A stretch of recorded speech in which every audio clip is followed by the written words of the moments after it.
Mackenzie Shirilla's jail calls just dropped, and nobody's talking about the most disturbing part. These jail calls just dropped, and I've been sitting with them for a couple of days now, trying to figure out what bothers me most about them. Is it the mom who is literally reading Facebook comments out loud to her convicted daughter over a jail phone, like they're scrolling through social media together on a Friday night? Is it Mackenzie herself who can pivot from mentioning her dead boyfriend to talking about commissary snacks in the same breath without missing a beat? Or is it the texts with the dad? Because yeah, we're going there today, and I have a take on that situation that I think is different from what you've been seeing on TikTok. Here's the thing. I've covered a lot of cases. A lot.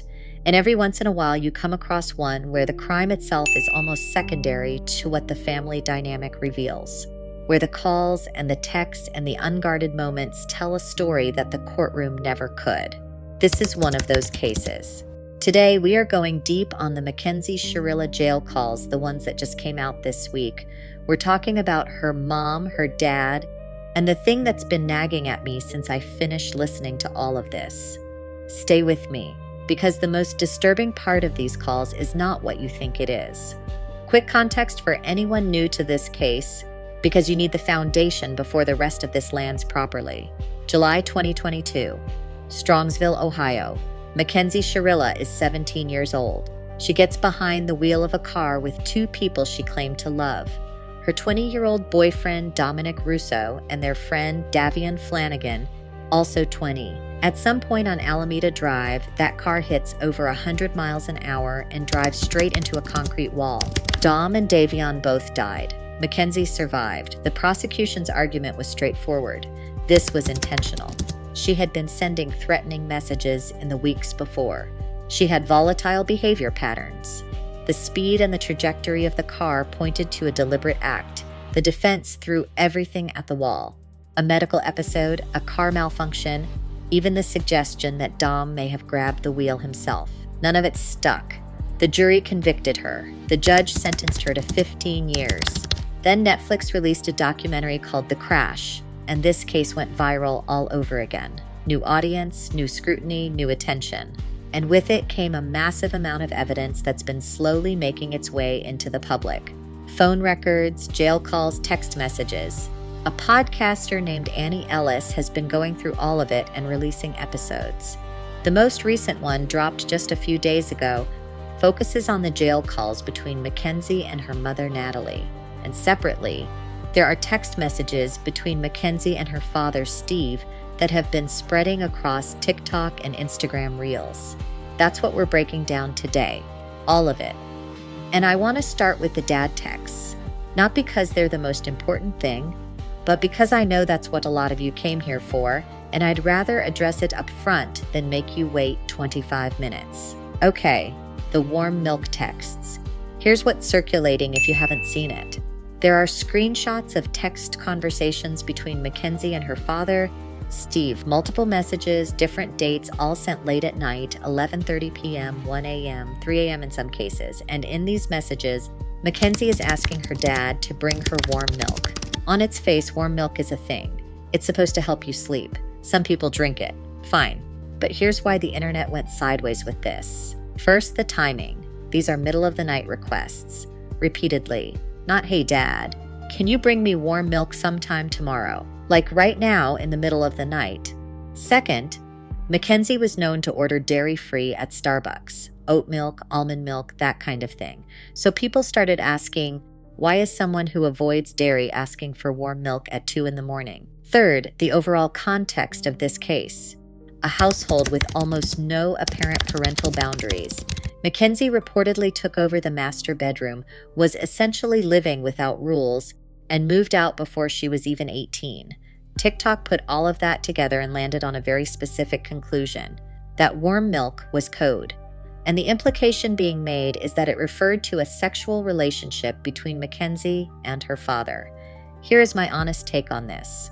And it might not be what you want to hear. I don't think that's what it is. I want to be clear. I'm not here to defend this family.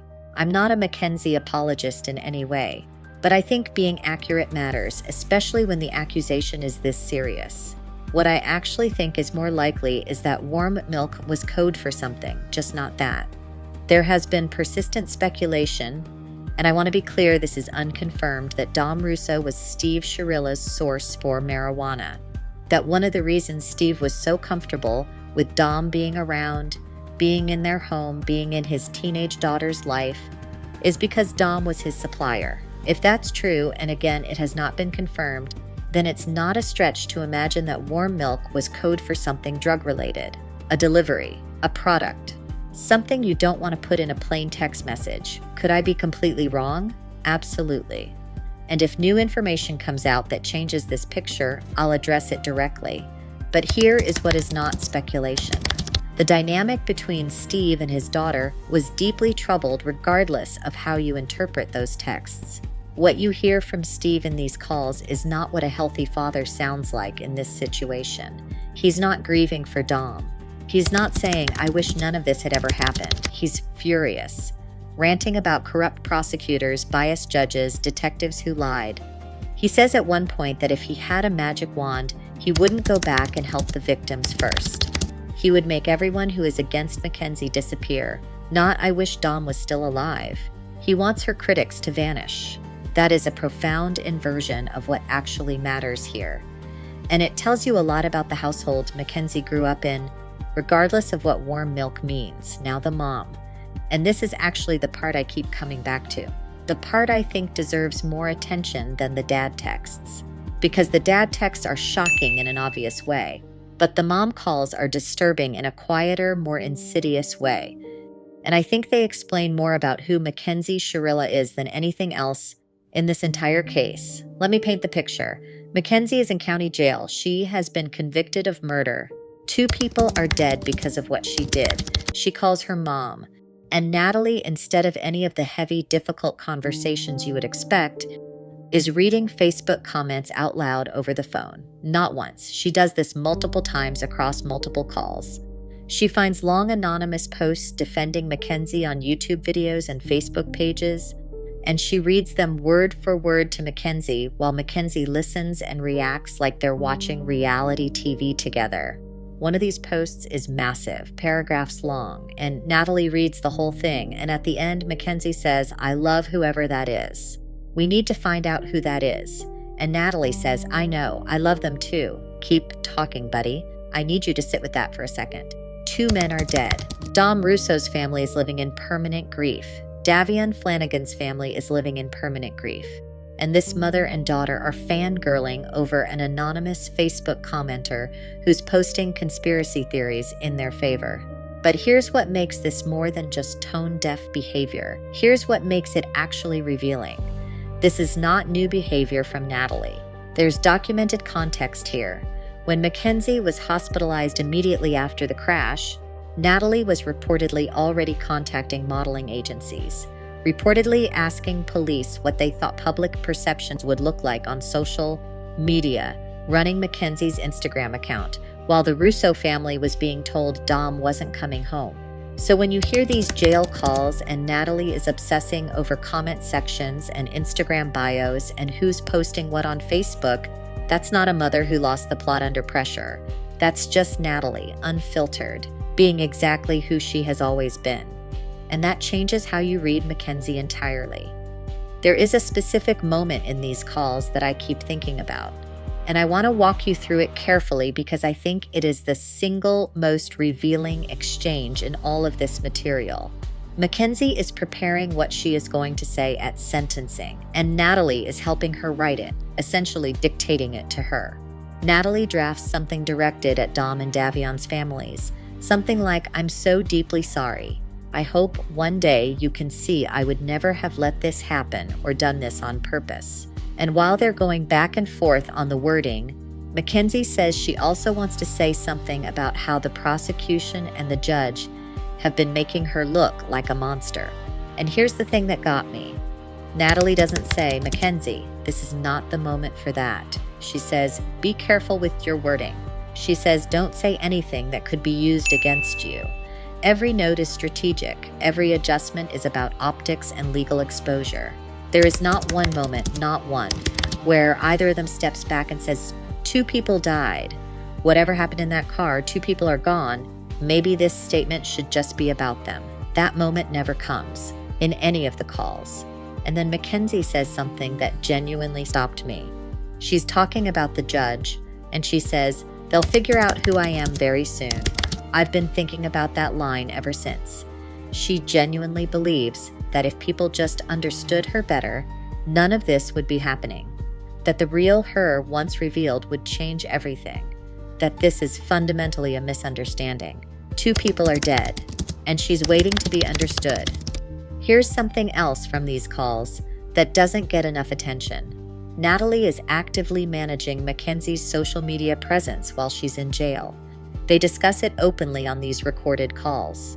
Changing profile pictures, updating bios, figuring out who to add to group chats, responding to media outlets. And on top of that, Mackenzie is getting messages from strangers through the jail's communication system. Random men who saw her on the news and decided to reach out. And the reaction from both of them is genuine excitement. Mackenzie brings up a guy who got arrested a few years back, whose mugshot went viral because he was attractive, and who ended up becoming a model and an actor. She knows who he is. She watched a movie with him. And you can feel exactly what she's doing with that reference. She's filing it away as a template, a lane, a possibility. And Natalie is right there feeding it. She's the one who says, "Start writing your book." She's the one tracking view counts on videos about the case. She's monitoring sentiment shifts like a campaign manager. This is a mother who has decided that the best use of her energy, while her daughter is in prison for killing 2 people, is running a brand operation. And I keep asking myself, when did Dom and Davion become background characters in this story? When did their deaths become a PR problem to be managed rather than a reality to be reckoned with? Because in these calls, they barely exist. They are almost never mentioned. And when they are, it's passing, gone in seconds. And then it's back to Instagram strategy and commissary snacks. This is the part I've been building toward. The thing that actually kept me up after going through all of this. It's not what's in these calls, it's what isn't. There is no call, not one, where Mackenzie breaks down over Dom, where she can't get through a sentence because the grief is too heavy, where she says, "I can't stop thinking about what happened to them," where she sits in silence because the weight of it is just too much. There's one moment. One. She calls Dom my little nug and says she misses him. Her mom says, "I know, baby," and then they move on. That's it. That is the sum total of visible grief for a boy she was supposedly in love with for 6 years. Now, I want to be careful here. Grief looks different for different people. Trauma presents in ways that don't always look like what we expect. I'm not going to say she should be crying more. That's not a fair standard. But here is what I will say. The ease of the pivot is striking. The seamlessness with which she moves from mentioning a dead boyfriend to discussing which snacks to order from the commissary is striking. The fact that across hours and hours of recorded calls, the deaths of Dom and Davion occupy maybe 60 seconds of total conversation time is striking. Because Dom Russo was 20 years old, Davion Flanagan was 20 years old. They had families, they had futures. They had people who loved them who are now carrying a loss that doesn't have an end date. And in the private, unguarded conversations of the person who was behind the wheel, they are almost absent, like background details, like footnotes. That is the most disturbing thing in all of this. Not the Facebook comments, not the Instagram strategy, not even the warm milk texts. It's the absence of the dead in the thoughts of the person who put them there. So here's where I land. And I want to end on something I haven't heard anyone else say about this case. Everyone frames the Mackenzie Shirilla story as a story about a killer. And yes, she was convicted, the evidence was damning, and I think the jury got it right.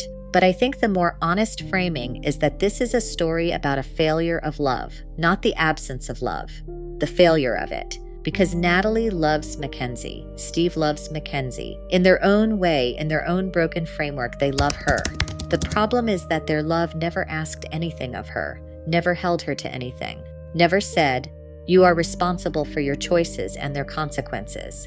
Their love was armor, and it armored her against accountability so effectively that even now, convicted, sentenced, sitting in a jail cell, she still doesn't seem to fully grasp what she took from the world.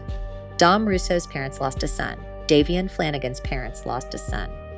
And on the other side of that grief, there is a family worried about Instagram bios and anonymous Facebook defenders. I don't know what justice looks like for this case.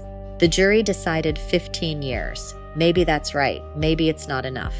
Maybe the real sentence is having to become someone who can actually feel the weight of this. And I genuinely don't know if Mackenzie ever gets there. But I'll tell you what I think needs to happen before any of that is possible.